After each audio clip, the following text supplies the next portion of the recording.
Salam Malaysia Madani dan salam sejahtera untuk semua.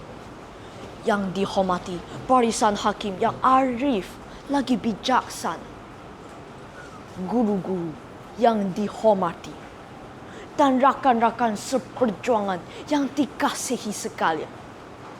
Saya berdiri di sini bukan sekadar untuk berkata-kata, tetapi untuk menyampaikan suara hati tentang asas sebuah negara bangsa yang bermaruah, iaitu rukun negara.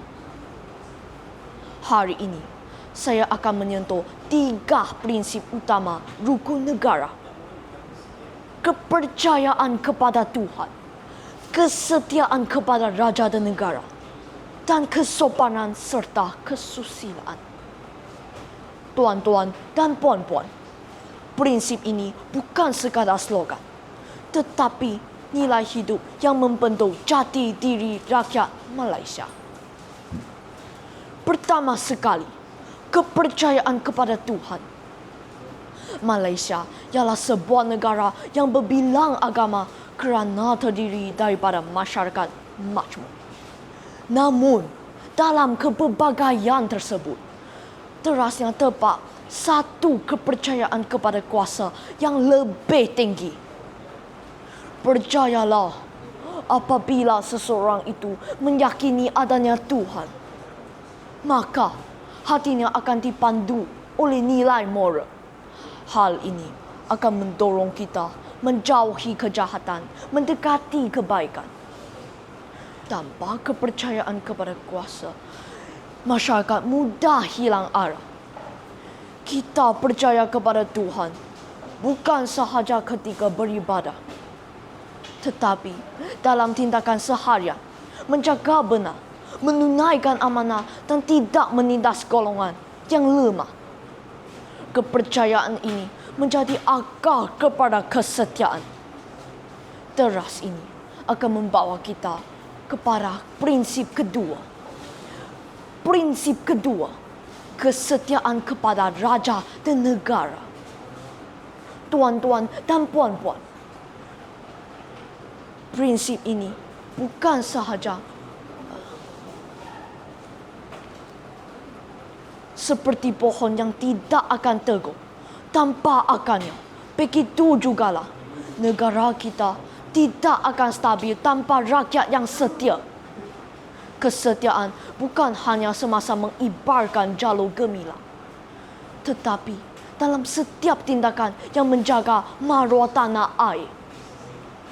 Rakyat yang taat kepada raja dan negara ialah rakyat yang memelihara undang-undang, yang menjunjung institusi diraja, dan yang mengutamakan kepentingan negara mengatasi kepentingan diri.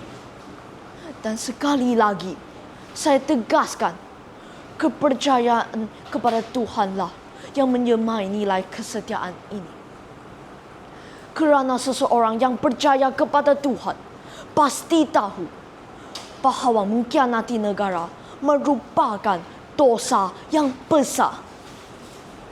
Prinsip ketiga, kesopanan dan kesusilaan. Apakah makna pembangunan jika rakyatnya biadab dan tidak beradab?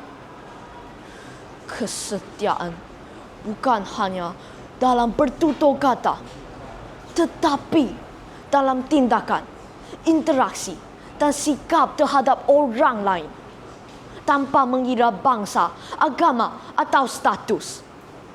Seorang rakyat yang beriman kepada Tuhan dan taat kepada negara pasti tahu terpancar nilai kesusilaan dalam hidupnya.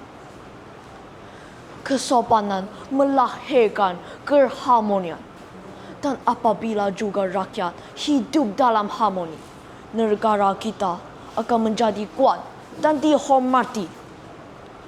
Bayangkan jika ketiga-tiga prinsip ini dihayati dan diamalkan oleh setiap warga negara, pasti Malaysia akan menjadi negara contoh di mata dunia.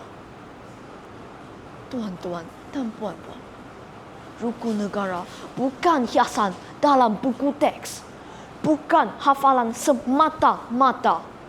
Dukungan ini merupakan kompas kehidupan kita, penentu kita sebagai rakyat Malaysia.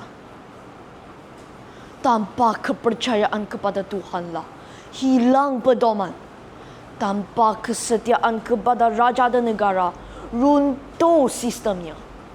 Tanpa kesopanan serta kesusilaan, lenyap kemanusiaan.